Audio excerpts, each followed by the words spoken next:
Hey parents and coaches, are your kids using the right glove?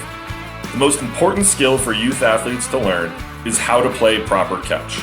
The problem is, most youth gloves are made with bad leather and are too big for small hands. They actually make it harder to play catch. That's why former Major League Baseball shortstop Kevin Smith created Cali gloves. Cali gloves are crafted from 100% Japanese kip leather and are the perfect size for kids. All Cali gloves come with palm slits, finger loops, and elastic wrist lacing that encourage proper hand placement, the right closing patterns, and give kids more confidence to go make plays. Cali gloves even allow parents to break in the glove without stretching out the fit. It's the glove Kevin wishes he had growing up, and the glove all his teammates want for their kids.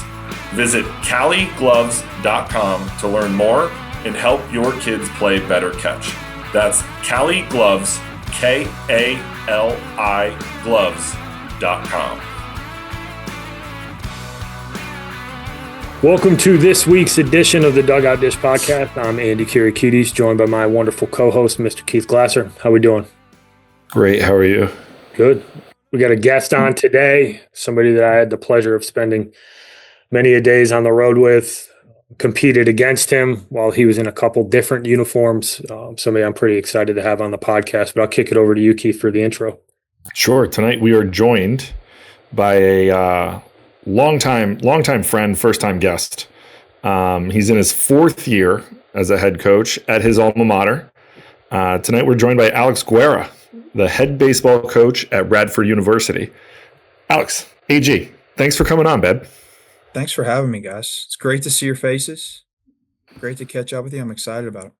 Yeah, it's wonderful. We were on our pre-show, we were talking about, we all played for the same guy, Coach Rakuya, who actually we interviewed a couple weeks ago. So a lot of small world, this baseball world, where you end up making a lot of friends through people that you played for, people you know.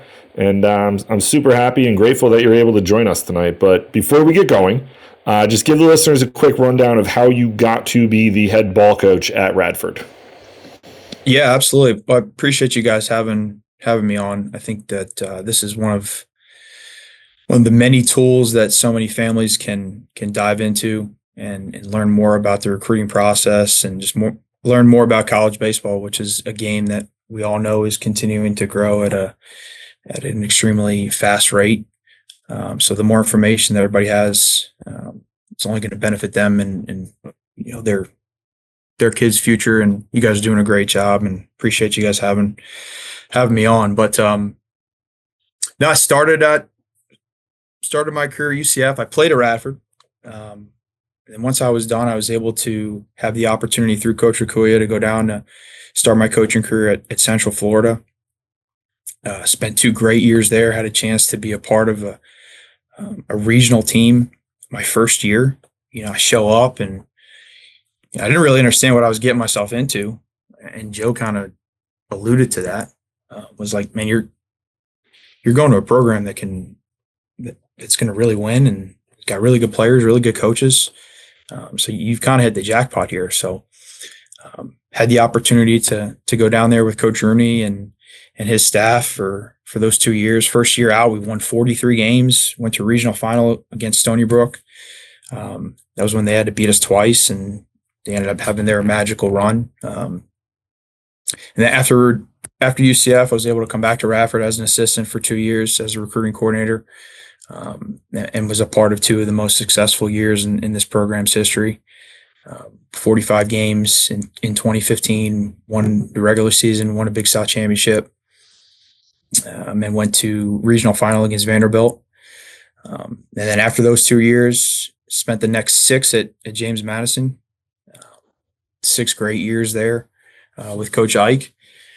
And then 4 years ago, I had an opportunity to come back and serve this university as its head coach, and really a dream come true. I mean, there's not many coaches that have the opportunity to, coach at their alma mater, and these jobs are hard, right? Just being a head coach in general in college, and you have the opportunity to come back to the place that you played at, and I was an assistant at, I was very fortunate, and and very blessed with this opportunity and one that obviously I couldn't pass up. So going into year 4 now, it feels like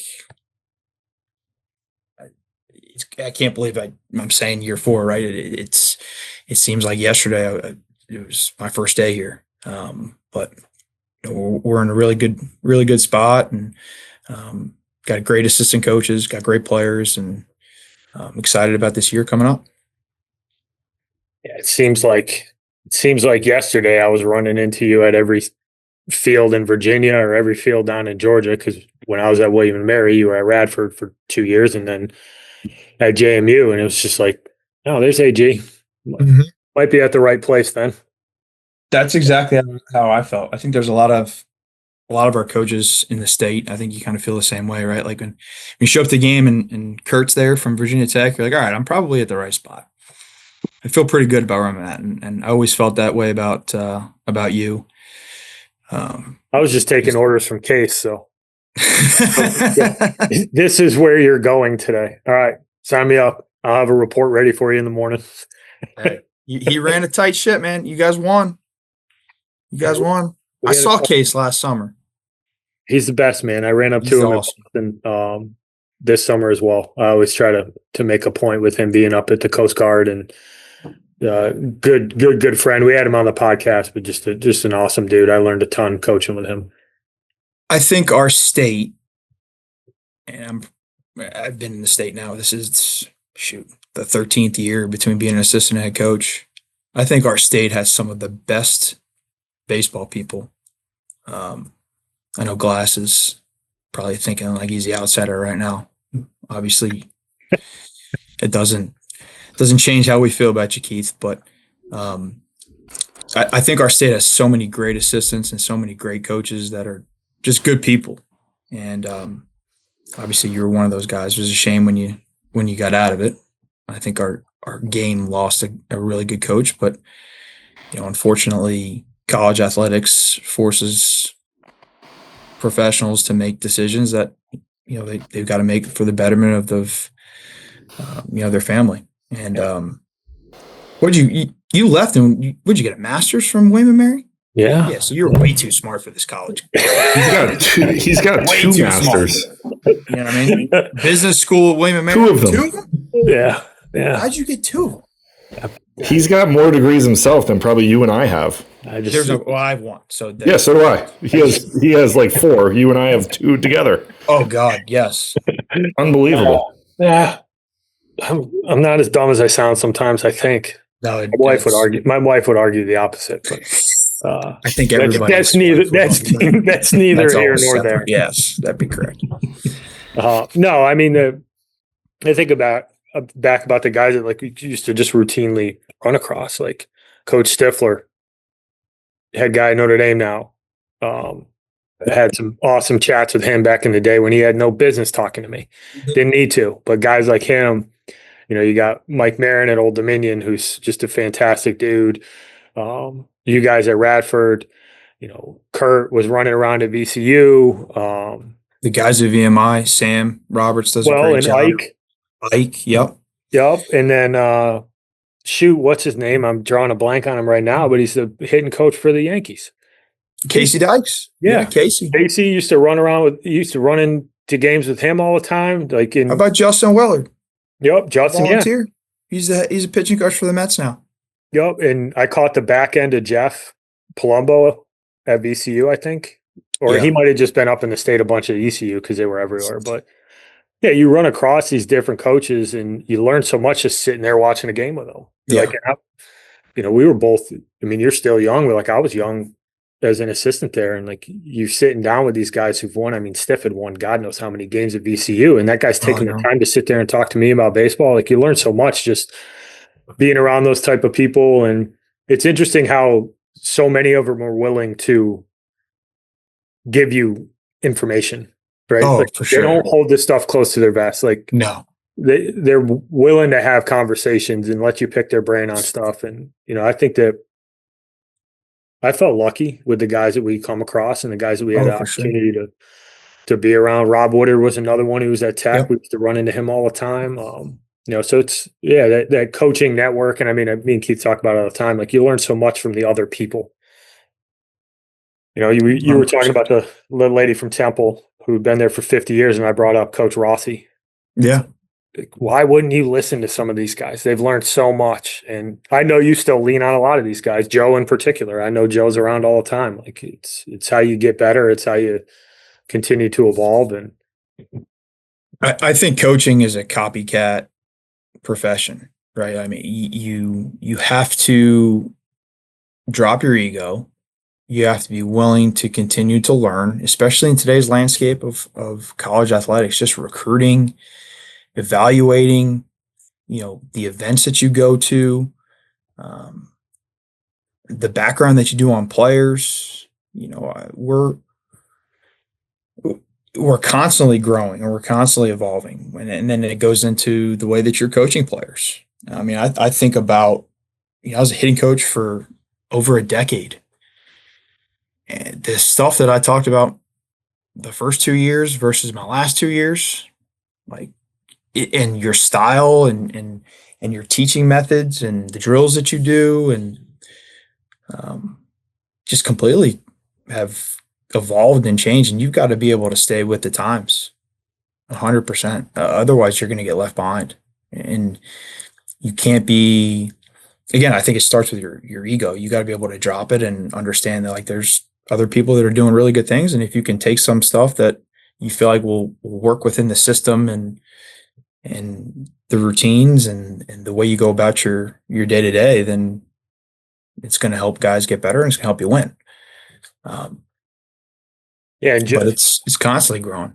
Yeah, well, and you got all this influx of all the data and everything, which it sounds crazy to think, but 8 years ago, all the stuff that we have access to, that you guys have access to with True Media and Kinetrax and TrackMan, and like, that wasn't there. And it's like another point of evolution. Like, you need to be up to speed on that stuff. And actually, Joe talked about that on the podcast. Like, how do you merge these two worlds? Right? Like, you were talking earlier before we got on here about how you value some of the old school stuff because you think it's really important for culture, right? Mm-hmm. That's college baseball has a place for that 100%, because playing hard and the details, like, that never really goes away. Right. But then there's this whole development cycle with all the data driven stuff.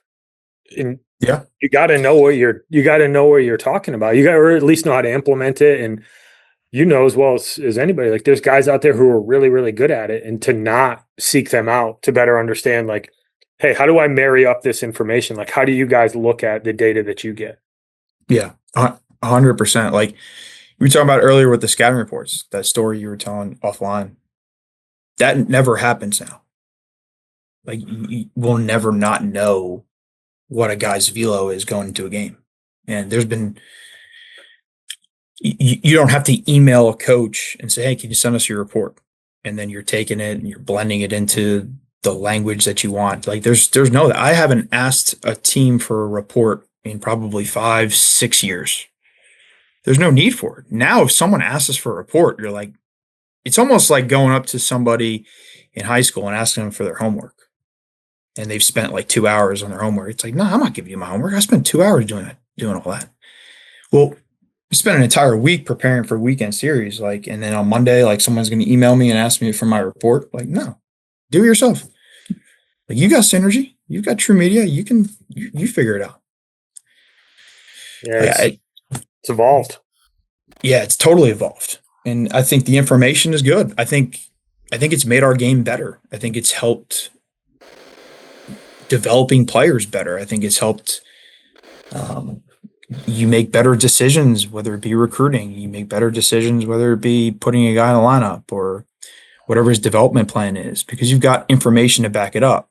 Coaching doesn't change. Like, the communication, the relationship, the way that you motivate players, like, that will never change, because that's, you can't put a price tag on a coach impacting another human being. You can't. But your process and the way you go about it, that is going to constantly evolve with the amount of information that's out there and in place. It's just a matter of, as a coach, like, what do you value as important to you?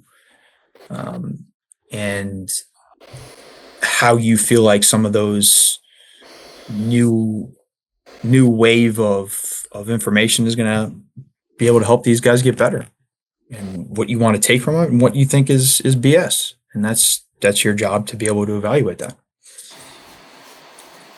You find in today's world where a lot of these kids are coming up with a lot of this information in front of them, whether they're working at a hitting facility or pitching facility, that because I think there's two kind of trains of thought that people can take is like that sometimes the data can make it really messy because you get a kid who comes in and he's super fixated on like very specific things. But do you think that these kids are a lot more prepared to have those conversations and it's a really good leverage point? Or do you find sometimes you get guys that get caught too much in the data and aren't really looking at the gameplay stuff? I think what it's does that both. look like from development? Yeah, I think it's both 100%.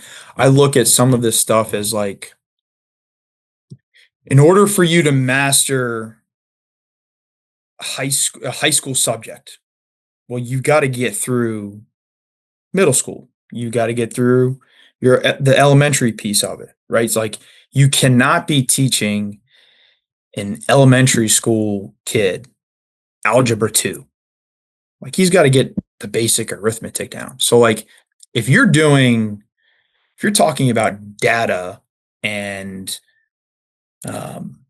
any type of analytical information or a mechanical thought before that they can even hold the bat properly, well, you're doing the kid a disservice. I think that when these kids are young, like the basics and the basic fundamentals have to be mastered.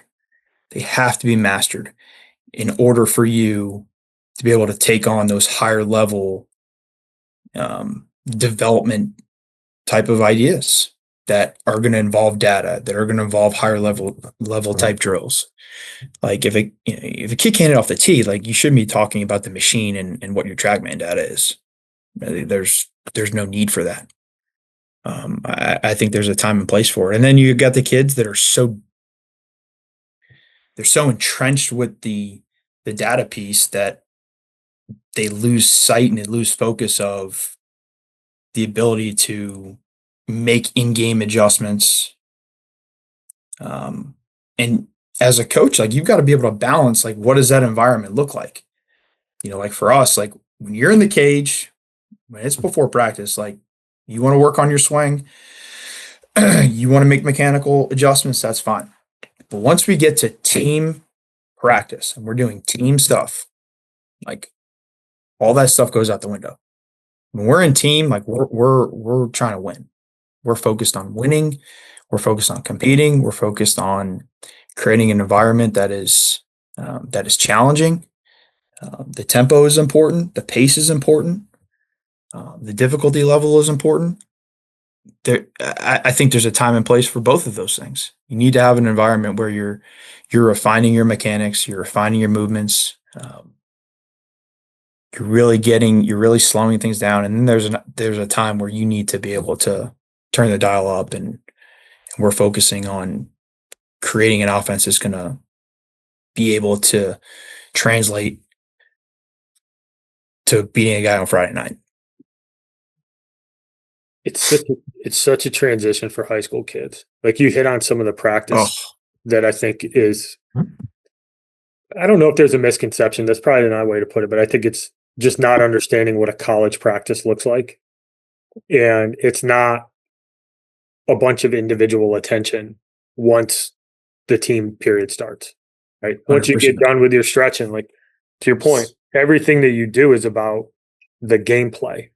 Like, yeah, you take batting practice, but we all know batting practice has got 1,000 different moving parts.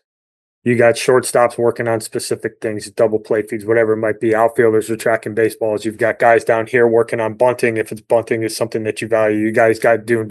Everything is tied to the gameplay stuff. And it's such a different environment for high school kids. I think it can be that transition their first fall. It's always really interesting to see which kids can kind of assimilate into it really quickly versus some guys who are used to high school pace or they're used to drill work within their hitting coach or their pitching coach, and it takes them a little bit longer to wrap their head around, like, for this 2-hour window, we're focusing on doing things that help us win games, right? The situational stuff, depending on what you value offensively, like, you're going to work on very specific things. And it's such a huge transition. I think it's one of the things that goes untalked about the most with guys who go from high school to college. It's not the first spring. It's the first fall that is like that eye-opening moment of like, oh, wait a minute. This is different. The intensity is different. The level of competition is different. The need for focus is paramount. Can you take coaching? Can you move fast? Can you keep up? Like, it's difficult. I would tell you that if there's one thing that if any aspiring college player takes from this, it is when you get to your first fall, I don't care if it's junior college, Division 3, 2, 1, mid-major, high mid-major, the first 2 weeks, 3 weeks of team practice, you're going to have no idea what's going on. Like, your head is going to be, you're going to be running around like a chicken with its head cut off. Your head is going to be spinning. Why? I think the tempo, I think the expectations, I think the attention to detail. I mean, we're talking about what foot to hit on the right part of the bag. We're talking about what foot to return the bag to on a seal play, the right posture with that. Like, I mean, we may spend 10 minutes on sealing a guy at first base with a lefty pick move, because if you don't do it the right way, you're not going to the right part of the bag with the right base, with the right posture with your chest. Like, there's a big difference in that. And getting young players to understand how to practice is a process. And I'm hard on the freshmen. I'll be the first to tell you that. And I think our young guys will tell you that too. The first 2 weeks, there have been multiple times where I'd go up to a freshman and be, hey man, like, you need to practice better. Like, just understand this. Like, you're talented, and you've got it in you, but you've got to practice better. Just like you talk about batting practice. Like, okay, you get a fungo, you make a throw, turn around, not run through it, throw, and then like turn your back. Like, a next pitch is coming. Like, there'll be times like I'm stopping throwing BP and I'm turning around. I'm like, hey, turn your head around. You're gonna die.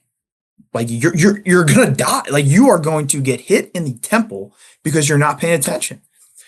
Knowing what bag to throw to. Like, when we're switching it, make sure like you're making eye contact with your feeder, because sometimes like we may have our weekend starter catching up at second base because he doesn't want to be out in the outfield. He wants to do something. And you better not mess up and throw the ball to the wrong bag. Taking your live reps in the outfield at game speed. You're not a shagger. Like, you are getting game reps. Like, that is my biggest pet peeve. Like, I as head coach, I've tried to not be a cage creeper during batting practice. I purposely, over the last 4 years, have really tried to not be around the cage. I want to be in the middle of the field, or I want to be with the infielders, or I want to be the base runners. Or if I'm around the cage, like, I try to keep my mouth shut. Like, I try to have really good discipline with it, because that's not the time for it, right? Like, you want to say something to a kid because you want to make him better, but that's the hitting coach's job. He's throwing BP or he's behind the cage. Like, that's fine. Like, my job is to coach the team. So if our freshman outfielders are not taking the rep that they're getting at game speed, well, that's my responsibility to make sure that they understand that. And getting them to understand all of those little small details of what it takes to practice the right way. It's a challenge, man, because it's not a knock on any high school coach. It's just, this is our livelihood. Like, we spend hours planning practice. We spend, months creating the right type of culture and what we expect out of our guys. And, we're not worried about coaching or teaching 5 periods of math, right? So it's like, get out there and you just take ground balls and hit. It's like, there's way more that goes into it in planning a practice and the details and the things that you need to cover. So it's just different. It's just different for guys and it takes them some time to adjust, for sure. Yeah, I think it's one of the biggest things. That first fall is incredibly tough for most, I would argue probably 98% of kids. Yes. In college baseball, just because for everything you just talked about, and we've talked about this before on here, and I'll hit it again, like, the base running stuff, right? And it's not a knock on the high school coach, but how much time can you legitimately spend in a high school practice to do it? And then I would always take it a step further.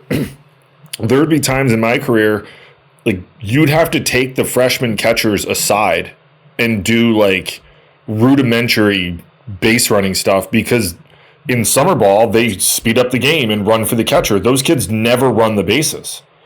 And they get the cut. Like, there's no speed up the game rule here. Like, you legitimately have to have a basic understanding of how to, like, I can't put you in the game if you don't know how to run the bases. Like, and we're talking like how to take a lead, how to come back to the bit. Like, hey, if we're going first to third, what are we doing here? Like, I touch second and go to third. Like, okay, what's your sequence there? Well, what do you do when you before you take your lead? What do you have to do? I have to make sure the pitcher has the ball. Okay, that's one of the many things that you have to do. What else do you have to do? Yep. Like, I don't know. Like, what about our outfield positioning and outfield depth? No idea. Like, okay, well, you need to know that on every single time before you take a lead. You need to know where the outfielders are playing. Doesn't matter what base you're on. Got to know where they are. And 100%. Just like things like that. Like, and it's not. It's so tough, and it's I don't want to say it's tough. It is tough, but there's so much more that goes into it than people legitimately know. I don't even want to say think. It's more than they actually know goes into it. And like, we're not even getting into bunt Ds and first and thirds and cuts and relays and where do you have to be and who's making calls. And, like when I was at RPI, we had different calls for the ball between infielders and outfielders, so that if outfielders crashing and infielders are going out, I don't want them both yelling ball, because then if they're yelling over each other, infielders yelled me, outfielders yelled ball. So if you heard ball and you're an infielder, you're peeling off because outfielder has priority there. Yep. And, so like and it's little things like that, and everyone has their own, different kind of system, but like we would put those things in, and then you'd catch an infielder yelling ball. Like, no, dude, infielders do not yell ball here. That's not what we do. Like, we say me, or, and it changed year to year, but whatever it was, it was a different sequence with how we did things.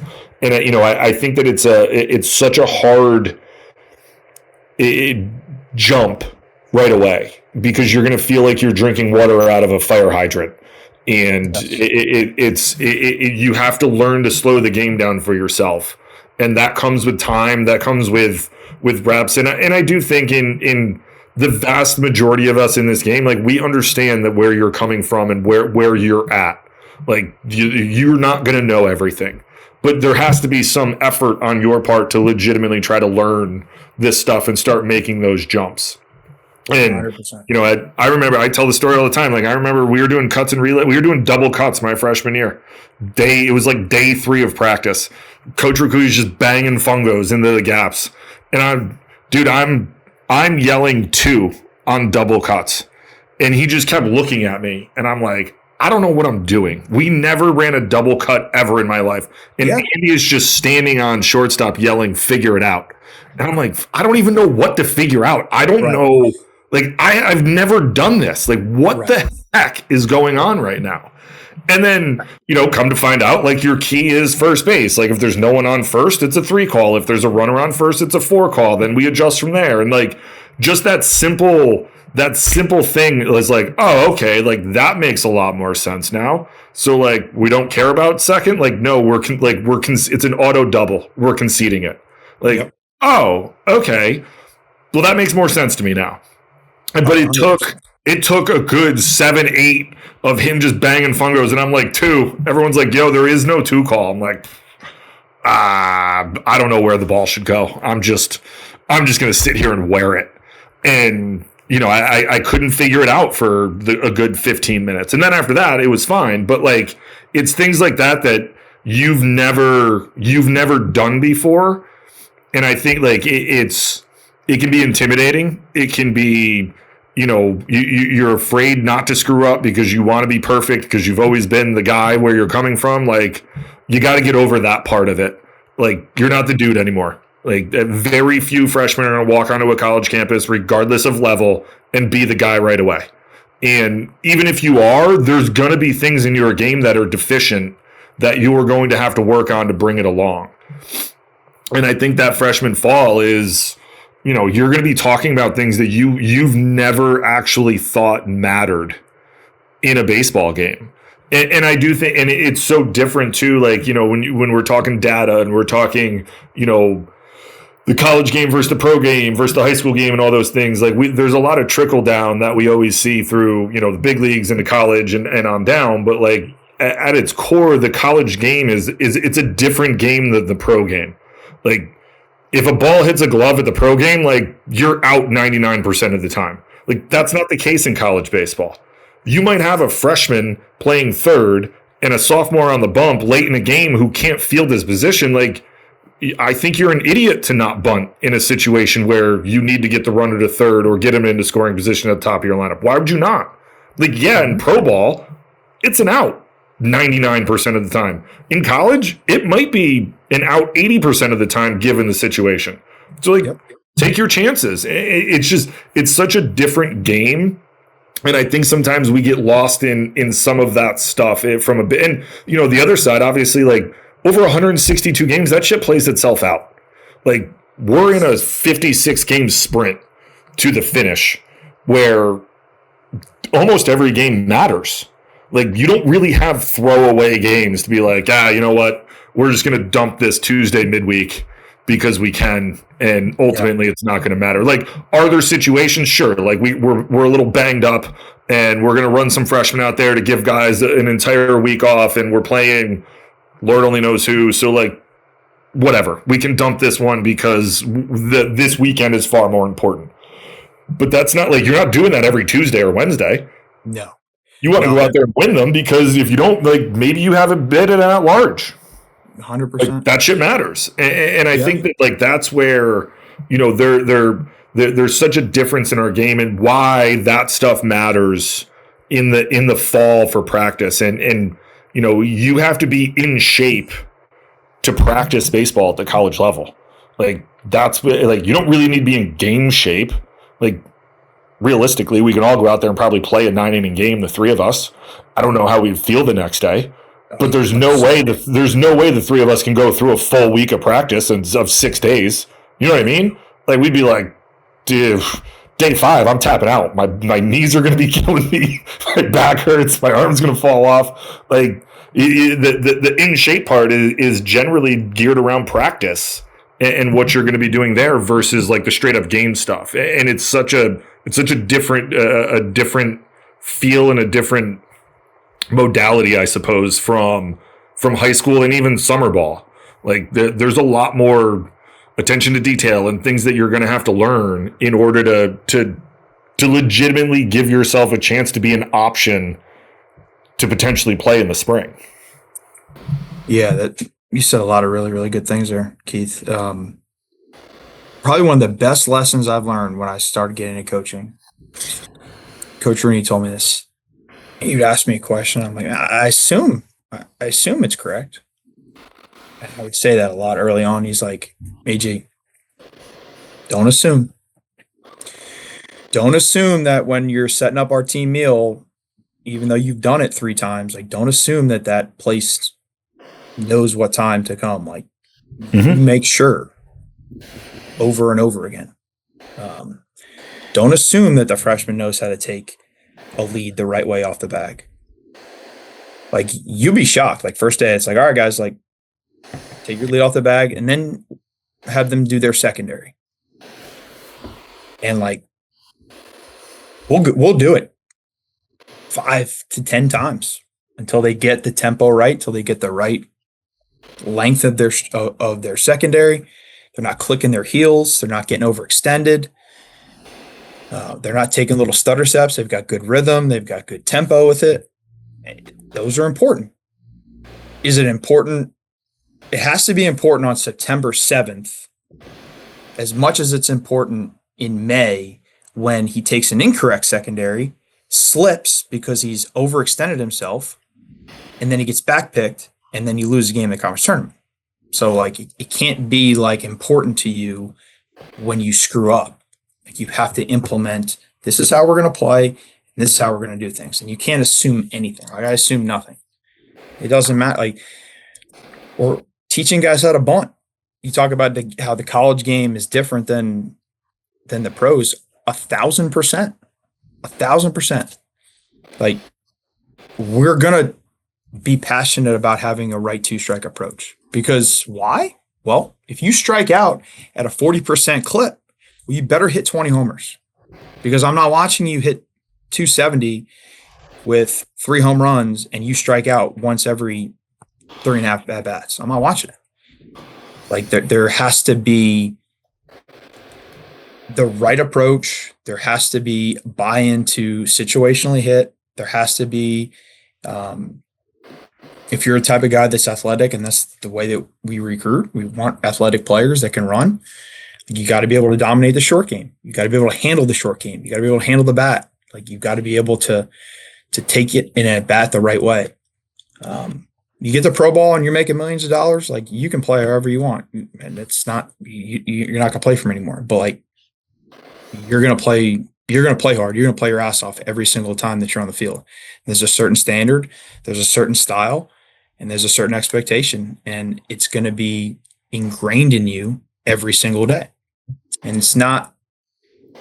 We've got a lot of good players, right? So like you've got to. It's your responsibility every day when you show up to practice that you're mentally, physically, emotionally prepared when you step through that gate. Like I want guys to have fun. I want to create a great environment where guys are excited about coming to the field. But there also has to be a shift in your mindset. Like, hey man, like this is, there's a little bit of a business side of this as well. Like I've chosen to be here. Right, I've chosen to be at practice and spend 45 minutes doing bunting and base running instead of being at a frat doing whatever they're doing. Right, like I'm choosing to be part of a college baseball program, and getting guys to understand like the responsibility that they have to have for their self-development, and it starts with your mindset. You gotta. It's hard, man. It's every day. You better love this game if you want to play in college. And again, that's at any level. And we're fortunate to have great facilities, great resources. You know, we have everything within the capabilities that Radford has provided for us, along with the people that support our program. We're very fortunate to have great supporters from a financial standpoint that allow our guys to have a great experience here. But if you're at a junior college, like you don't have a strength coach, you don't have a trainer. Like you may not even have an indoor facility. Like you got to figure out a way for you to get better depending on what junior college you go to. You know, our director of baseball development, he was a head coach at Patrick Henry for 3 years, took them to the World Series. Like he's blown away by the stuff that we have. And this is at Radford.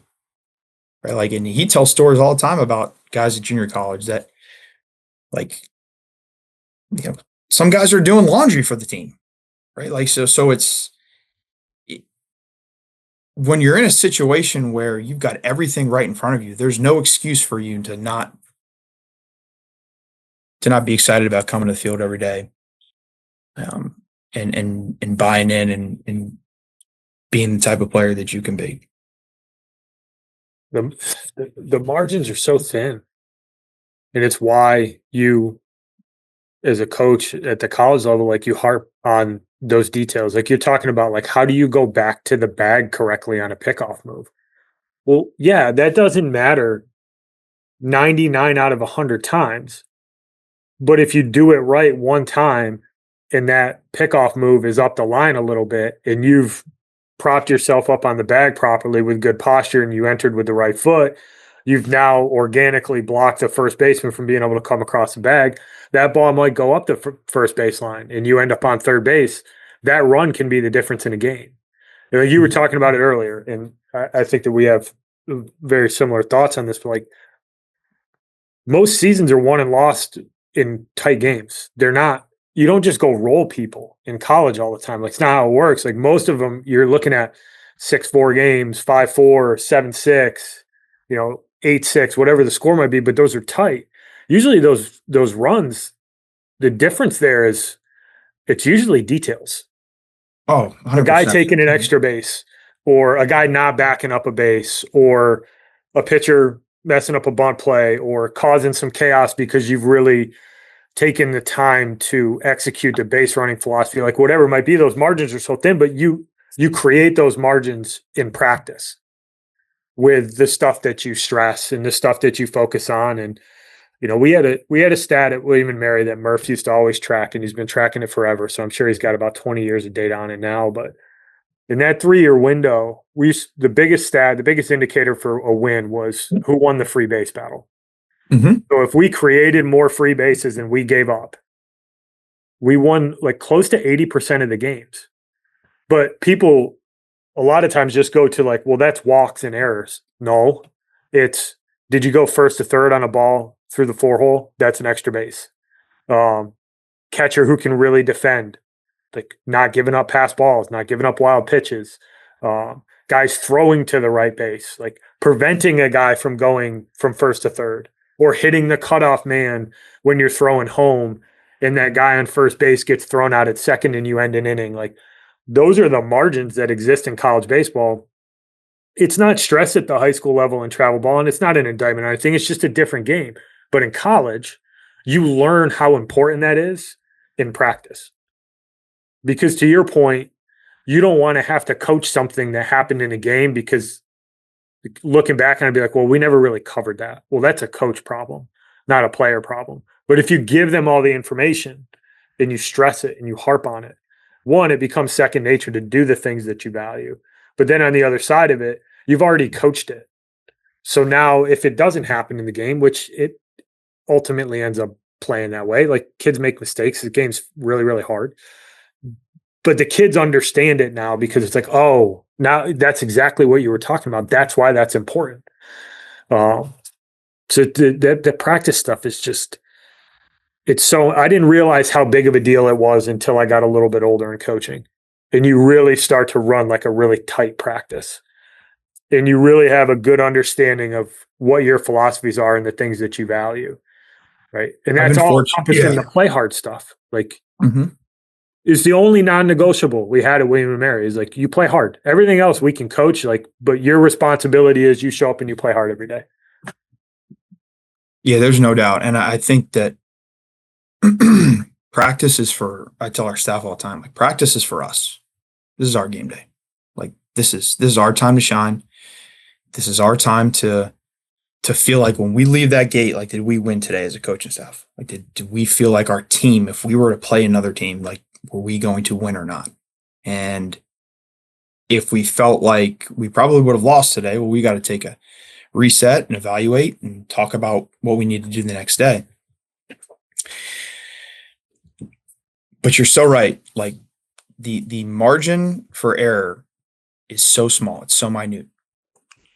After year 2, we lost. We were 16-35, I believe, was our record. 18, something like that. We lost 17 games by 3 or less runs in the last 4 innings of the game. Part of that is experience. Part of that is depth. It's not an indictment on our guys at all. A lot of guys playing Division I baseball for the first time. It was a big turnover in our roster after year 1. And that was a point of emphasis going into last year. And it's been a point of emphasis even more so going into year 4. Like, 28-28 last year. had the majority of our team back, had some really good newcomers along with some freshmen that are joining us this year. The details of the way we go about our business has been stressed every single day. And I think if guys can understand how to practice and how to work and how to go about their business, and they take real ownership of that, and you create an environment where like you have a really good locker room and you've got really good players that are just going to push each other. I mean, kids are smart. Like, they understand, like, okay, why am I not playing? They may not want to admit it, but they understand. Well, how am I going to get better? Well, work. Just work. Work, play your ass off, compete your ass off, be a great teammate. Good things will happen to you. It may not be in the time frame that you want, but if you can stick to that and you can have consistency in your day-to-day. I didn't figure it out until I was 21 years old, and that's the God's honest truth. Right? I didn't figure out till my redshirt junior year, halfway through. Thank God I had another year. But there was a lot of kickback on my own, from my own personal side of it, of figuring out like how to go about my business the right way, how to work properly, how to understand, the type of coaching that I was getting. And then once I could like figure those things out, like I opened up a whole new door for myself. We talk about playing for Joe, like my redshirt year, I took ground balls as shortstop just to even out. I couldn't play that year. Right. So so that we had another shortstop to give him a breather in between reps. And he would stand behind me every day. Your feet are too slow. Your feet are too slow. Speed up. Speed up. Speed up. Move your feet. Get the right hop. Follow your throw. Like every single rep, he was on me. And I'm like, Jesus, man. Like, what is that? This guy hates me. Right? The immature, like, he doesn't like me. No. He really likes me. He's on me on every single rep because he sees something in me and he wants me to get better. Embracing coaching, embracing being coached hard. I think that's another piece of it, right? Like, I'm not going to change who I am at my core. The delivery, has that evolved over the last 15 years? Yeah. I mean, it has. But the core principles of what you're trying to get across to your players, like that will never change. Like that'll never change. And I think if you have good relationships with kids and they understand that you love them and you've got their best interests at heart, like you can coach them however you want. And like, obviously to a degree, I don't believe in demeaning anybody, but you got to demand a lot out of these kids. Right. And you talk about earlier, like they just don't know. Like, I mean, think about the travel ball. And again, this is not me getting on a travel ball rant, but it's different. It's different than the way the three of us were growing up. I didn't play in front of a college coach my entire career. I played Wantagh Babe Ruth. Like, we try to win every tournament so we could move on and hopefully go up to upstate New York and play up there and win that tournament and move on and play in the Connie Mack World Series. And like that's what we played for. You play with the kids that you grew up with, that your buddies were 7, 8, 9 years old. You're playing with them in 15, 16, 17. There was none of that. Now it's like you could go to an event, hit a ground ball, be a 5, 6 down the line, and then after the game, you're going to go email a college coach and say that you had a 101 exit velo on a base hit with a grainy video, and you're going to send it out to every coach in the country, and then you're going to get jammed up while you're not being recruited. It's like, well, I was at your game, dude. Like I watched you play. Like you didn't even know the outs. Now you're sending me an email about like with some shitty video. Like, no, I'm not recruiting you. Like, it's just because you're playing travel ball doesn't give you the entitlement to be recruited. Like, you still got to be able to go out there and be a dude and play. Like, it's Division I baseball. Like, we're playing Virginia Tech, West Virginia, Tennessee. Like, we played the number one team in the country last year. Like, not many kids get the opportunity to do that. Like, so understand, like, when you're going through this process, like, and we're evaluating you, like, there's a lot that goes into it. There is a lot that goes into it, more than just your physical capabilities. But to get on that, like, to kind of close out the practice piece of it, like, that is such a huge piece of your growth as a player.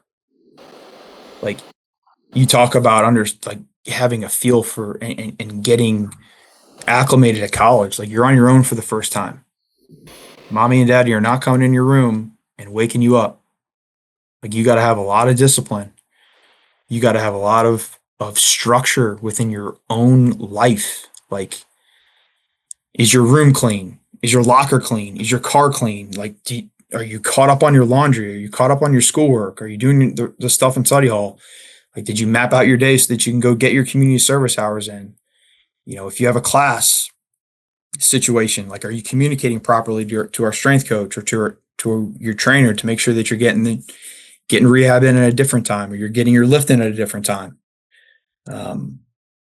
Like, are you able to structure out your day where you can get up to the field earlier? Or are you the guy that shows up 4 minutes before practice, scrambling, rushing to put your cleats on, but you've been out of class for 2 hours and you've just been, dillying around?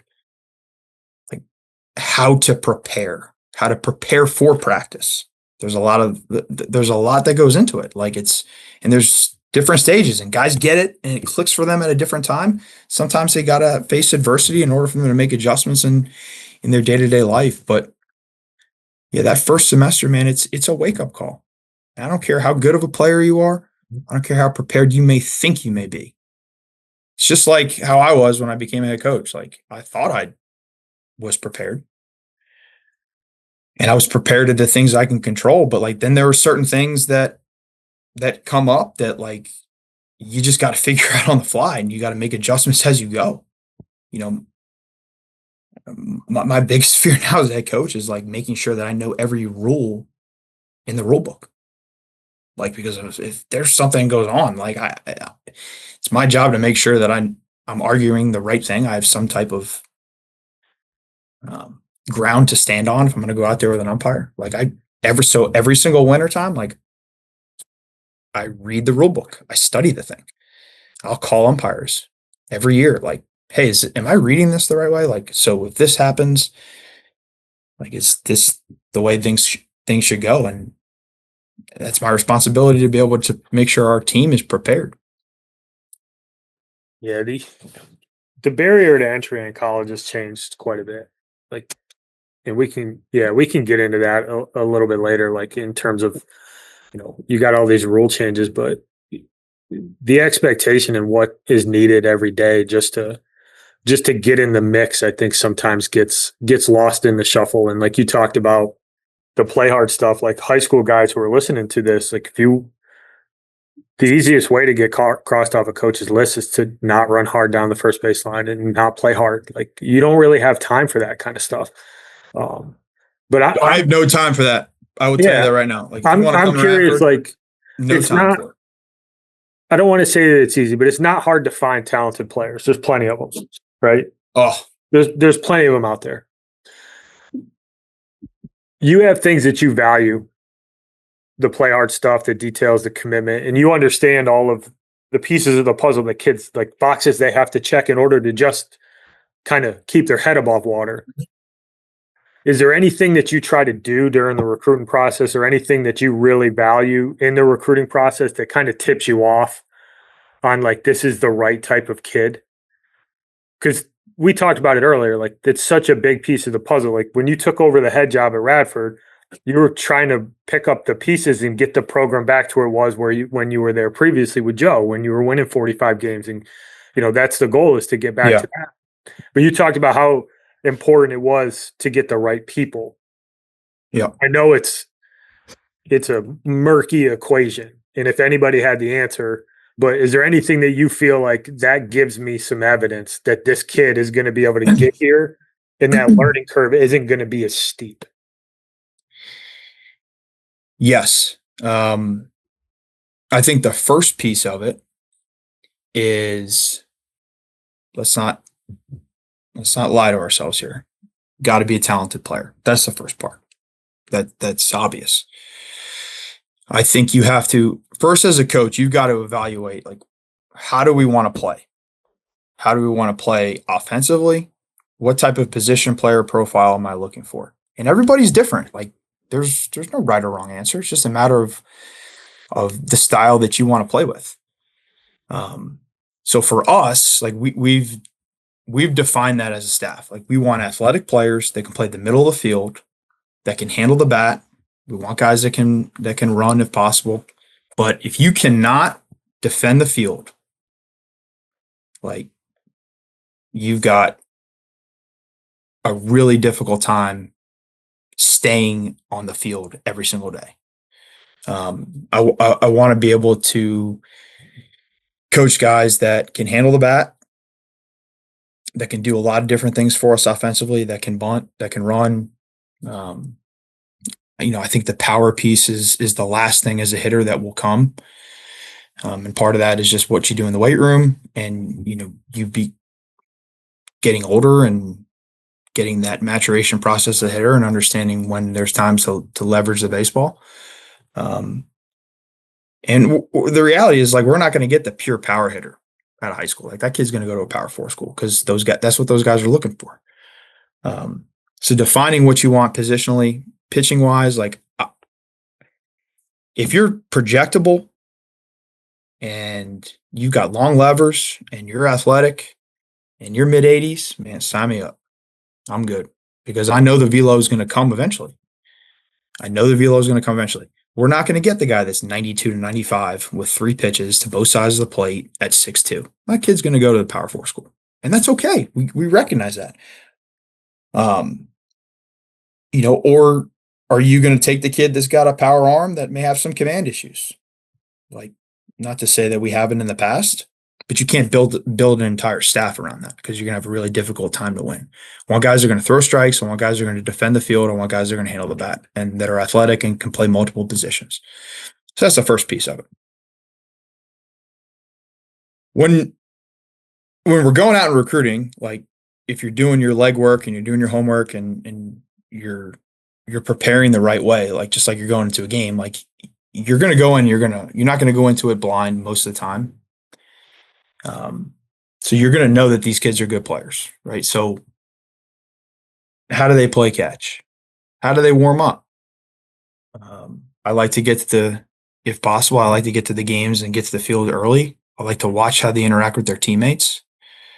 I want to be able to talk to the coaches, hear what they have to say about them. But then once they get on campus, Andy, I think that the verbiage that these kids use is a huge, huge sign. Like, to me, there are a lot of red flags when kids are on a visit that you can sift through, and this has been over the course of time that I've just experienced, and just reflecting back on when kids are on campus. When kids are talking about themselves and how, like, well, I just want to play early on. Okay, well, that's everybody. I get that. When kids are asking you, how many players are you recruiting at my position? When they're asking a lot of questions that can be almost like they are trying to paint the perfect picture for themselves to be successful when they get there, versus, I just want an opportunity and I just want to win. Like, if they're asking a lot of questions about the gear and some of the fluff things, those are red flags, because I think that we need blue collar tough kids to be successful at Radford. And we need kids that are totally entrenched with winning and being a great teammate, and are just going to work their ass off. That's it. Like, they don't ask a lot of questions about, Where do you see me in 2 years? Man, like, listen, like we've got 34 spots. Every spot is important. If you're on this roster, you're going to have an opportunity to play. The best players play. I don't care if you show up at walk-on tryouts. I don't care if you're a transfer from the University of Texas. It doesn't matter. The best players play. And I think that you gotta, as a coach, like be really, really conscious of the words that are being said to you during the visit. You can be able to sift through a lot of stuff during that. A lot of stuff. I think that's some really good advice for the listeners in terms of how you phrase stuff, and like kind of going in with the understanding that like every kid who's in your program is important. And you're going to try to figure out a way to make them as productive as they can. The reality is that, in any given year, you probably only got like 8 or 9 guys you really want to throw, but it doesn't mean that the other 6 arms don't matter. You still got to develop them. You still got to bring them along. 100%. But, you hit on the meritocracy thing. It's interesting. You bring that up about guys who want an opportunity and they want to win. And Joe told a story about Spencer Horowitz and how he basically wasn't getting recruited and got an opportunity. He was just like, yes, sign me up. Like, you believe in me? Like, I'm in. And just there wasn't any of that fluff that you're talking about. And fast forward, the dude's going to sign what'll likely be a pretty lucrative contract here in the next couple of years. For sure. And that's a kid who wasn't a high scholarship dude. Nope. For lack of a better term, and I'm not putting words in Joe's mouth, but like kind of an afterthought, kind of like a later guy in the class. Oh, 100%. The only reason we got Spencer is because we were recruiting guys on his team. But every time we watched him play, he just kept hitting doubles. And it was like he was one of the catchers that we were looking at, but he couldn't catch. He wasn't a catcher. And it was one of those things. Another funny moment of Joe, but like, hey, like, what about Spencer? It's like, well, we don't need a catcher. Yeah, but he can hit. Yeah, but we don't need a catcher. Yeah, but he can hit. It's like, okay, well, then you're the head coach. Then get him. No problem. But that's what you want to do. But you told me, like, this is what you want. But that's all he did. He just hit and hit and hit. And you're right. Like, opportunity came, boom, he jumped on it. I think when you go through the recruiting process as well and you offer a kid and like they commit either on the spot or they commit within 48 hours, 72 hours, like you've got a kid that's really excited about your program. And I think the majority, we haven't, I don't put timelines on kids. I've told them, like, you'll know when you know. I think the longer it drags out, the less of a chance that you have at a kid in any situation. I think it's a challenge, right? Unless you're at probably a Power 4 school and you got to kind of deal with some of the fluff. I think some of those kids think that it's similar to football recruiting, but we're not dealing with this is not a football recruiting type of deal where like I'm sitting around like waiting at the printer or waiting up my email for you to like pick a hat and then you send in your signed agreement. It's not the case. Like, kids that want to be at Radford and commit here really quickly, it's because they want to be here. And I think that is, once you get a kid on campus and you evaluate that they can play for you, at that point, you just want them to be excited about being there, and that Radford's not an afterthought. And I think at a lot of mid majors, like sometimes you can be the afterthought, right? Like everybody's got dreams of playing at the highest level. I wanted to go to the University of Miami until I went to University of Miami camp, and then I realized I was not going to go to the University of Miami really quickly. It's okay. It is what it is. Right? I ended up exactly where I needed to be. But I look at this place like this is my school. Like, as far as I say that, not because I'm the head coach, I say that as a player. right? Like I have ownership of it as an alum. Just like for you two guys, like Marist is your program, right? Like that's you guys have you have stock in that place. You have you've earned the right to say that is my program. Radford is my program. So like I'm gonna have a hard time being second fiddle to anybody. And I'm gonna have a hard time with guys that are not gonna jump and be really excited about having the opportunity to play Division One baseball at a place that's got everything that you need to accomplish your dreams. Um, and you just got to be able to filter through and really listen and pay attention to some of the things that these kids say. Like that would be my best advice for families when you're going and it's hard because they're listening to other people give them advice. Like ask them how many players they're recruiting in this class. Ask them how many shortstops they're recruiting. Ask them how many catchers they're recruiting. No, don't ask that question. If you're in that office, you're in that office for a reason because you're a good player and because we feel like you are the right fit. Are we going to recruit 7 catchers? No. But if you're a catcher, right, like you're one of 3 to 4 guys on our roster. If you're a 4th guy, like we'd like for you to be able to play another position. But this is not football where like you've got 90 kids and this is a depth thing. Like every spot is precious. Every single spot is precious. And if you're looking for the perfect situation, there's no such thing. And if a coach is going to tell you that, then he's lying. If a coach sits there and tells you, you're going to start for us, he's lying to you. Like, and if that's the place where you need to be at to have somebody that's going to mollycoddle you and like promise you things, then you're setting yourself up for disappointment because is there an expectation in our minds? Like, okay, we're bringing this kid in, like we feel like he's going to be the guy for us. Yeah, of course. But it doesn't always work out that way. There've been plenty of guys that I've expected to play as soon as they come on campus, whether they're a transfer or whether they're a young guy, and they don't get on there until later on in their career, or they never get on the field. And the guys that are not as recruited, they jump them because of their intangibles and their makeup. And I know I'm kind of jumping around a bit, but going back to what you had asked earlier, like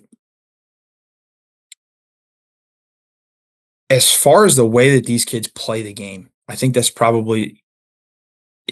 more of the frustrating piece for me. And I think a lot of coaches will echo this. Like, we've got a stopwatch on our hand.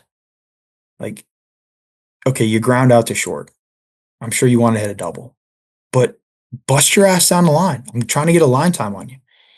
If you take a good swing and you're a left-handed hitter and you're a 4-1 down the line, I'm going to stay and I'm going to watch your next at bat. I mean, you show me that you can run. You show me that you can defend. You show me that you're an athlete. That's awesome. Now, like the other piece of it is the maturity and the mental side of it. Okay, you just had a bad at bat. Are you going to be the shortstop that's going to go out there and jog out to his position, take infield or not, or throw the ball 100 miles an hour over the first baseman's head, scream cuss words into your glove? Like, that's a turnoff. Is that like I'm an intense competitive person. Like, I have some grace with that. And I think part of that is also coaching, because like your coach shouldn't allow you to go about your business that way. But if you do, then it's allowed, then you're going to continue to do it like any child, right? But if you're constantly doing it, well, then I'm just going to write you off, because it's another thing I'm going to have to coach out of you when you get here. And we don't have time for that. You know what I'm saying? Like I want to coach you on the things that are going to make you the player that you want to be and take you to the next level. And if we're wasting time on coaching you on how to play the game, your work ethic, your energy, your competitiveness, how coachable you are, Like, we're wasting time. We're spinning our wheels because we're never going to maximize our potential because we're constantly fighting these little battles every single day of things that you can control. So like sometimes the best weekends, I'll be honest with you, is when like you go watch players and you cross them off. So sometimes those are the most productive weekends as coaches because you're not getting inundated with these names. Like, nah, man, I've already seen him. Like, he's not a guy for us. I'm sorry. We move on. And now with the portal, like as a high school kid, like the reality of it is like you better be a good player. Like, you better do everything right. Like, you better be talented, regardless of what position you play. You better have talent and have ability and have skill, and show us that like you can assimilate to the Division I game and not waste time. But on top of that, the way that you go about your business, how hard you work, how coachable you are, how competitive you are, the type of teammate that you are, that's huge. That is huge with me. You're not going to be a good teammate, man. Like you're out. Like, I'm not dealing with that. Right. Because as head coach, you're looking around and you've got however many position players, you've got 2/3 of your position players on the bench that are good players. Like, they better be good kids and understand, like, at some point my time's coming. I got to keep working. And if you got a selfish kid in that locker room that's going to be pissed off because he's not playing, that can destroy your team. Right. Like, and that's the legwork and the background that you do with coaches. But there's a lot that goes into it, right? Like, recruiting is much different. And if we don't feel like I want to be able to recruit high school kids, I still believe that you should build your roster and build your team with high school kids. But the portal has allowed us to not rush and make informed decisions. Like, I want to feel really good about the high school kids that we're bringing in. And it's not always a metric. It's not always about how fast you run a 60. It's not always about how hard you hit the ball. Like, those things are important in evaluating, absolutely. But you can't put a price tag on those intangibles that I talked about and production. Like, you go out there and you produce every time I watch you play, and you do something to help your team win, or you do something to show everybody that you're a college player, then even by the way that you like wear your jersey, even by the way that you play catch, even by the way that you fix your glove, like all those little things, I seriously think that those actions, though, like, good players do those things. My grandmother, may she rest in peace, both of them, if they came and watched you play, they should walk away from the field going, hey, that number 9, like, he's really good. He's a really good player. And every single time, if you're playing in college, you should have someone in the stands compliment you. I don't care if you go 0 for 4 or 4 for 4. If you're playing at any level in college, you should have somebody compliment you with the way that you go about your business, the way that you talk, the way that you communicate, the type of teammate you are, the way that you play the game. Forget about production. If you can have that type of mentality, more times than not, you're going to be a good player. I think the only thing I would add to that is that you can't flip the switch, right? You're in Virginia. So many of those high school coaches. Mm-hmm. Like, you can get to the truth of it, where you can call Pudge and say, hey, man, I saw this kid. I really liked him. Like, is the version of the kid that I saw this weekend who played his ass off, is that the dude who shows up for you every day? Because, eventually you get found out if you just, if you're kind of a front runner and you play hard when things are going well. Like, you get found out. Mm-hmm. But the consistency of it, like, it's not really an option when you get to college. Like, if you want to be a good player at the college level, one of the strongest traits you can have is just consistently showing up every day and playing hard. And it's no different than in high school, because if you don't have that, and Keith Keith knows how I feel about this. Like high motor guys, give them to me every day of the week. If they've got the prerequisite skills and the talent, like we talked about, like you need to meet a certain barrier depending on the program that you're going at. But give me the high motor dude, because you can get the most out of that kid. But the kid that you have to motivate to play hard, there's just too many, to your point, there's too many other options out there nowadays. Like there's plenty of high school talent. And then now, if you don't feel great about a position that you're evaluating in your high school class, like you can just wait because you have the portal. And you don't, to your point, you don't have to make a guess. You don't have to make a projection. And that was something that, to a certain extent, when you're in that mid-major level, like we were at William and Mary and like you guys are at Radford, like sometimes you got to gamble on like that kid's freaking raw, but if it clicks, he's got a chance to be different, right? Because the tool set's there. And like, sometimes you gamble on that kid, but I don't think you really have to do that as much anymore just because of the nature of the recruiting landscape you just got options. You've got a lot more options to find kids and you don't have to rush. And then to your point, the roster spots now, like they're precious. 34, man, it's not a lot. No, it's a lot. And like you can't have fluff on the back end of your roster anymore. You need to be able to develop guys, and those guys need to be able to contribute some way, shape, or form, whether it's as a really good teammate or a guy who might be a year away. But you can't waste roster spots anymore. That 40 gave coaches a bigger buffer than I think it looks like on paper. Like having 6 extra guys, you got to take 6 chances, basically. You can take that talented arm who doesn't throw strikes and just pray to God that he figures it out. Or you could take like the super grinder kid whose tools don't really apply, but you really love the kid. And like maybe he'll be able to figure out a way to be competitive. Now you don't have to stretch for those guys anymore. No, you don't.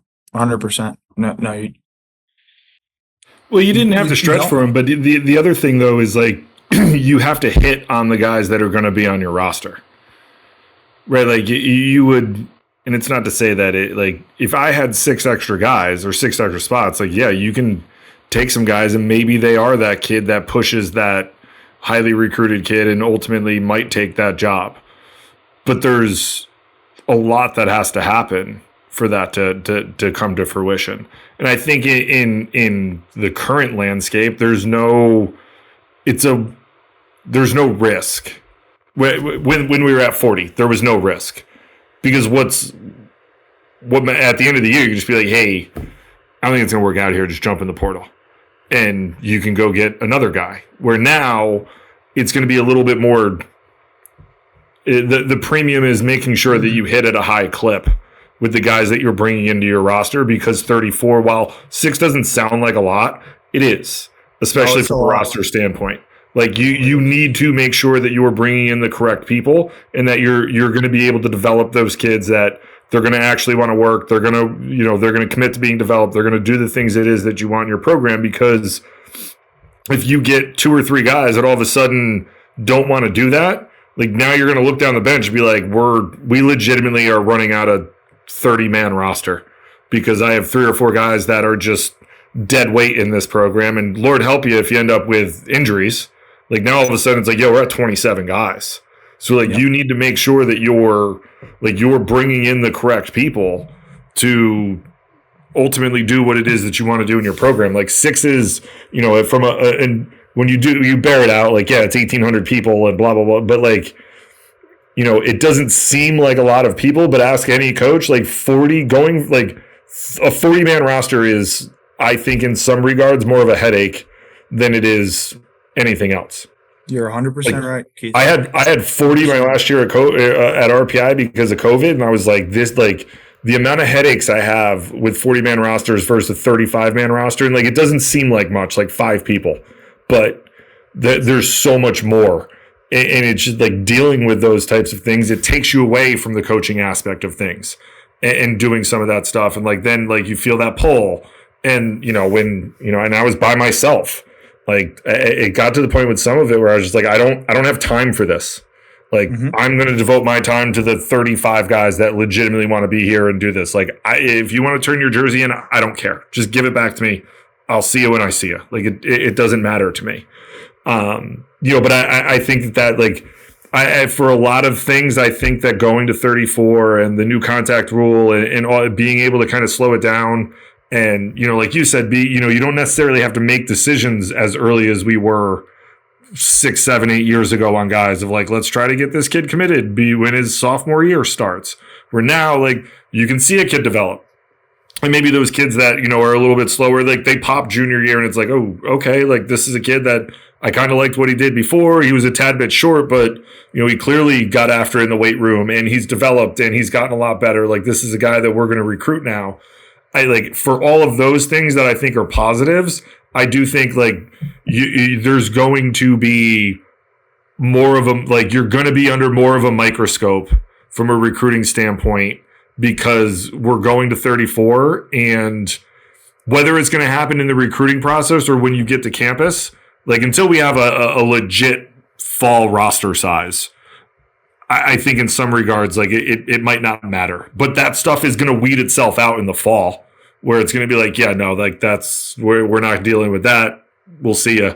But some programs are going to put an emphasis on it in the recruiting process of like, hey, we're going to put a microscope on these kids and make sure that we're bringing in the right kids, because not every mid-major is going to be able to bring in more, a giant fall roster. You know what I mean? Like, yeah. And eventually I do think there's going to be a point of diminishing returns of bringing in more than what you need, because it's going to get to the point where it's like, well, we have 45 guys in the fall. Like like those 11 guys are taking away reps that we need for the guys the 34 that we're ultimately going to take. Now, if you want to take 36 and maybe, 2 get cut at the end of December or beginning of December, I could understand that, but I think there's going to come a point of diminishing returns with it. And I could see it flipping more to the, let's put a microscope on all of this stuff that we value, whether it's high school kids or transfer portal kids or JUCO kids, whatever it is. It's going to be a little bit slower because I think it's going to get to the point of like, why are we wasting time with an extra 15, 11, 12, 13, 14, 15 guys that we kind of know aren't going to make it? What's the point in doing that? So I think there's a lot of really good. I think a lot of the things that we've done in this game have done a very good job of slowing this stuff down, and we're going to see the development of kids and probably see kids that in years past, 10 years ago when we were doing this, we're certainly not Division I guys when people were committing right away, and we saw it, right? We saw kids that you passed on when they were younger, and then all of a sudden they're playing against you, and they're really good. It's like, damn, I wish I had a little bit more time to see that kid. And I think those kids are like, they're all going to be out there, but I think a lot of the things that coaches value from a program standpoint are going to be highlighted and intensified even more, because with a smaller roster, you need to know. And when you're the head coach and you're making these decisions, like ultimately that's on you. And there's times where, at the of good or bad, right or wrong, like you're the face of the program. Like there's things that I learned my first year being a head coach. I thought I knew I didn't have it all figured out, but there were things that come up that like I was quasi prepared for, but like there's no book for it. It's just like, yo, you got to figure this out. And it's different. Like you're the one writing the lineup. When you're an assistant, it's like, well, I think we should do this, this, and this, but it doesn't matter, right? Like, you're the one writing the lineup. Like, you're going to have people knocking at your door after game 2. Like, coach, why am I not in the lineup? Like, first of all, it's game 1. Let's not panic here. But these are why. Like, these are the reasons why. And it's, and I think like a lot of younger kids, when they go through this process and you get to college, it's like the go-to theme is like, well, I just need an opportunity. Well, if you've listened to anything we've said in this podcast, like your opportunity is every day. It's not it's not the game days that are your opportunity. It's not the at-bats against another team that's your opportunity. It's your opportunity every day to show up with energy, be a high motor guy, be coachable, do those things that are going to get you more opportunities to be able to do it. And I think that we talked about this recently on a podcast. I was talking to one of our kids who is in college now, and he's a freshman. He was talking about how it was weird.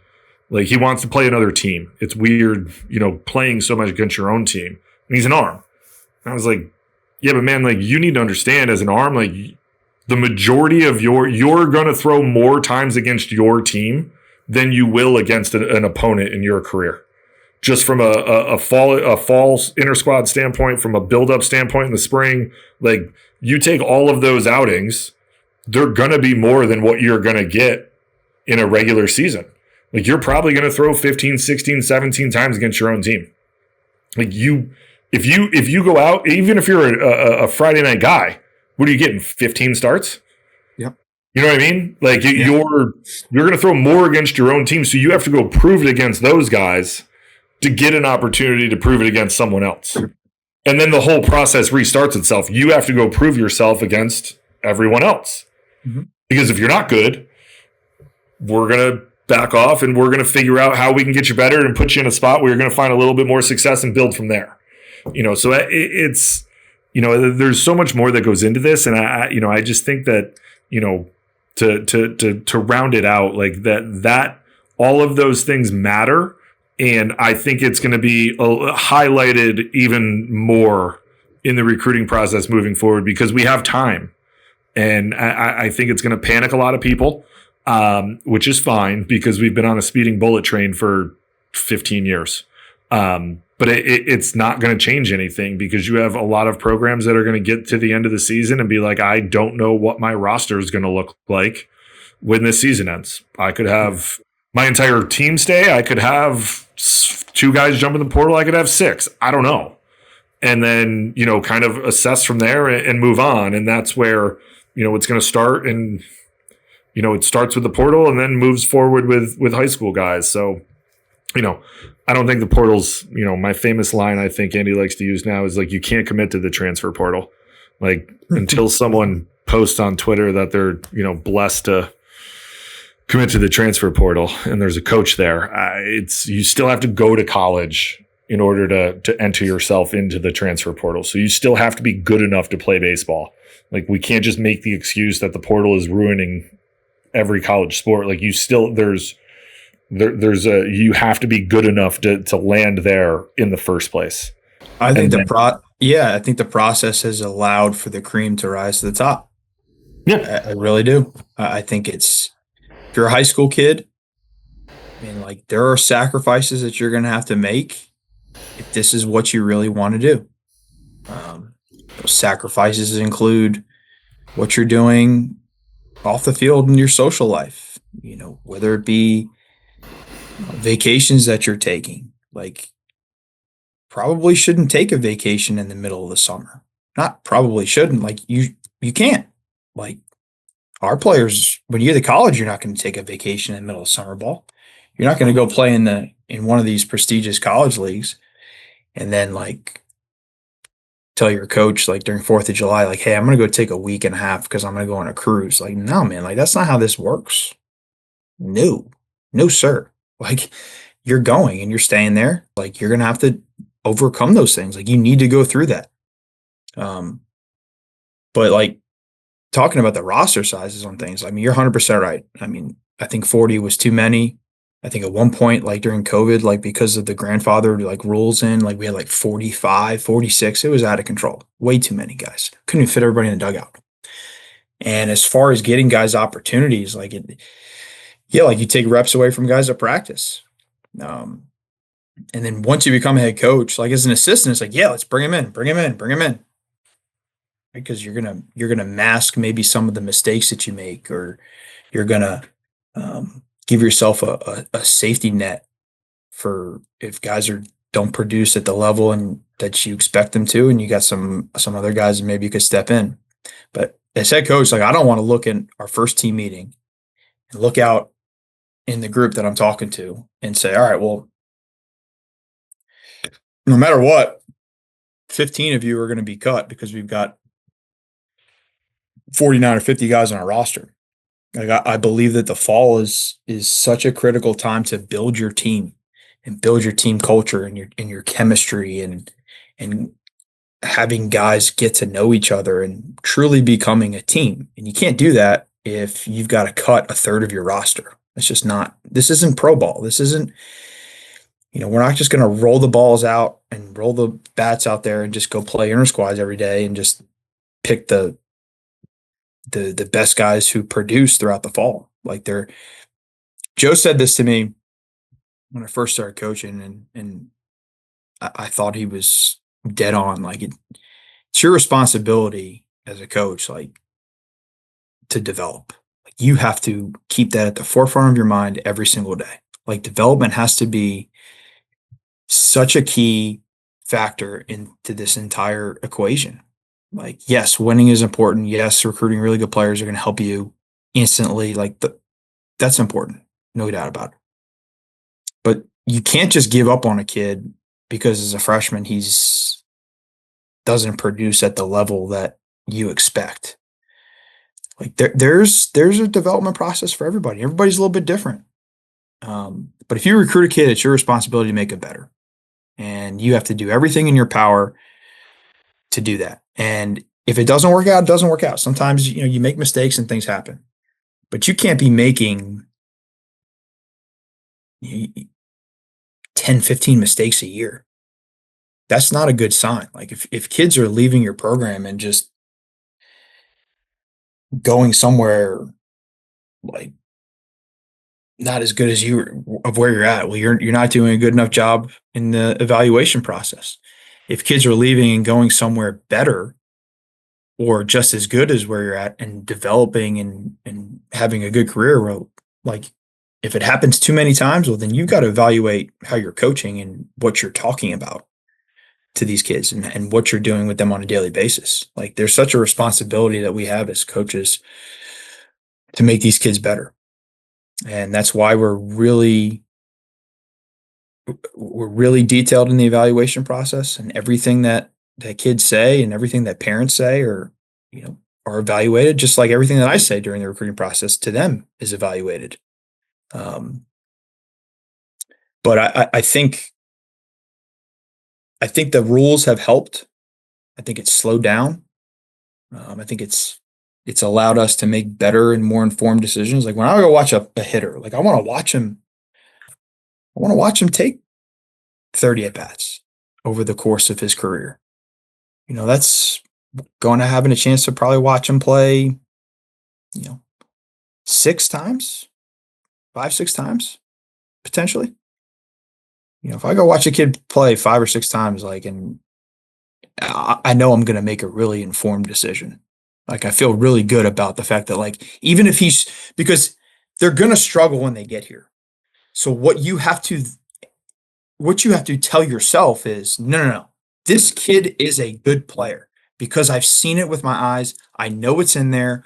I've got to get it out of him.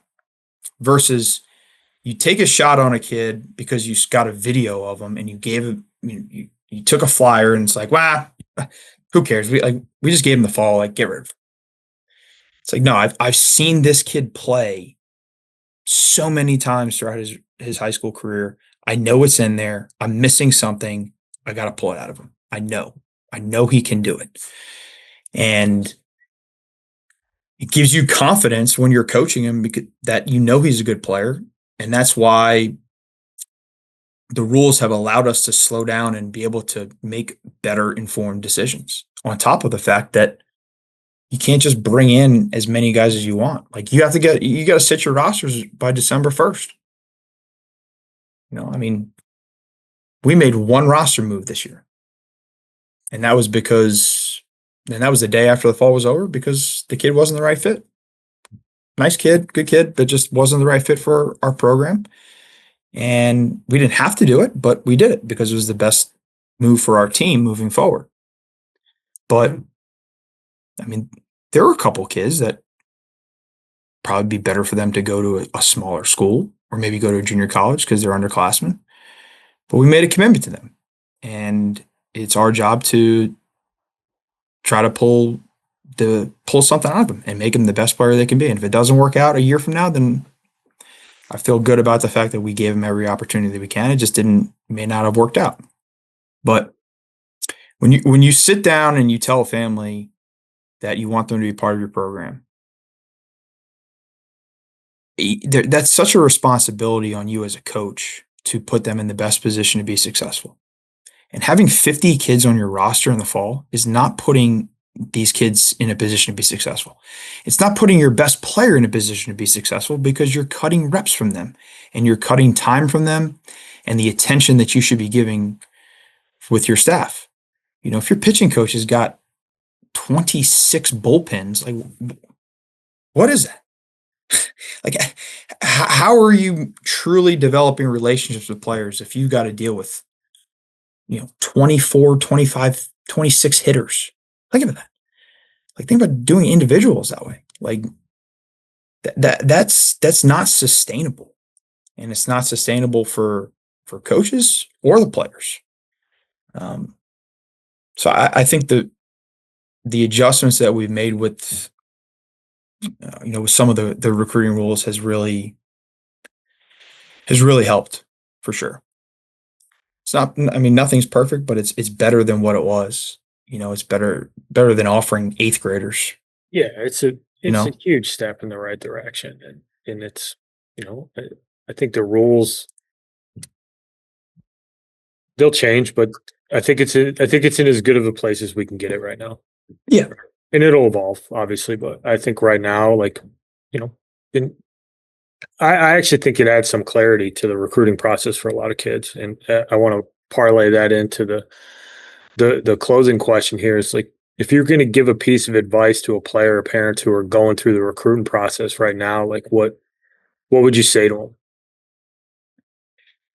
I would say the first thing is be honest with yourself. That is the first thing. Be honest with where you're at as a player. What do I mean by that?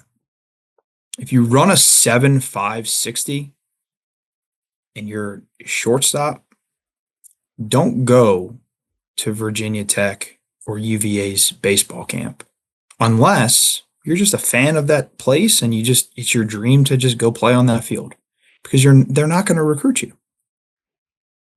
Like, understand what your skill set is. Understand what would be the best fit for you.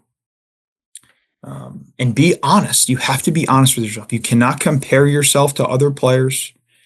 Well, so-and-so is going here and I feel like I'm better than him, so I should be going here. No, like, everybody's different because every coach is different.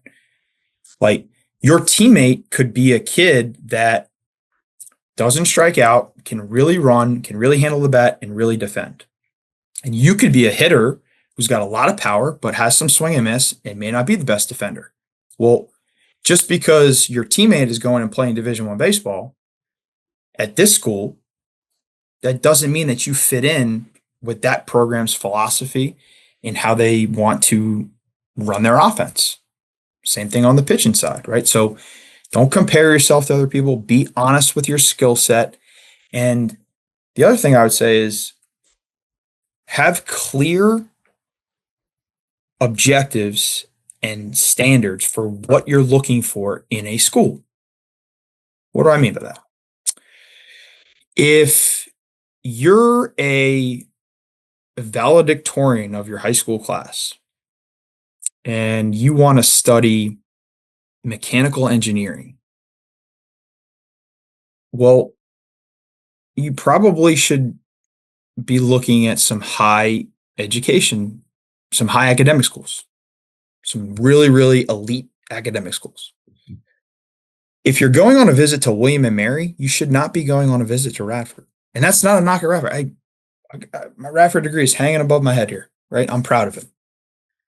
But I couldn't handle the academic workload at William and Mary. But like, if you're looking at Liberty, VMI, again, I'm not, and this is not knocking any schools, but like, those are two completely different social and college atmospheres. One is somewhat of a military deal. The other one is very, very much into your religious and faith background, which is great. But so many kids have, like, they're all over the place. I'm going to go take a visit at VMI. I'm going to go take a visit at William and Mary. I'm going to go take a visit at VCU. And then I'm going to go to Bucknell. It's like, what?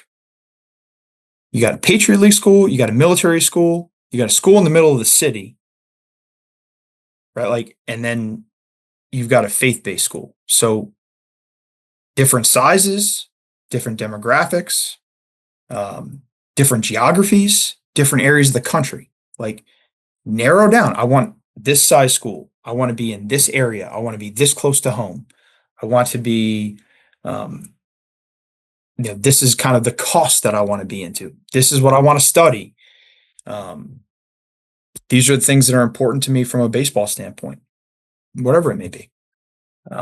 Don't choose your school based off of like how cool the batting gloves are and how cool the gloves are. Like, that stuff those are artificial feelings that they're gone after one day. Because if you don't like the school, the campus, the social life, your teammates, your coaches, you could have the coolest pair of batting gloves in the world. It doesn't matter, because it's going to affect your experience in a negative way. Ask the right questions. Ask about development. Ask, what does that look like?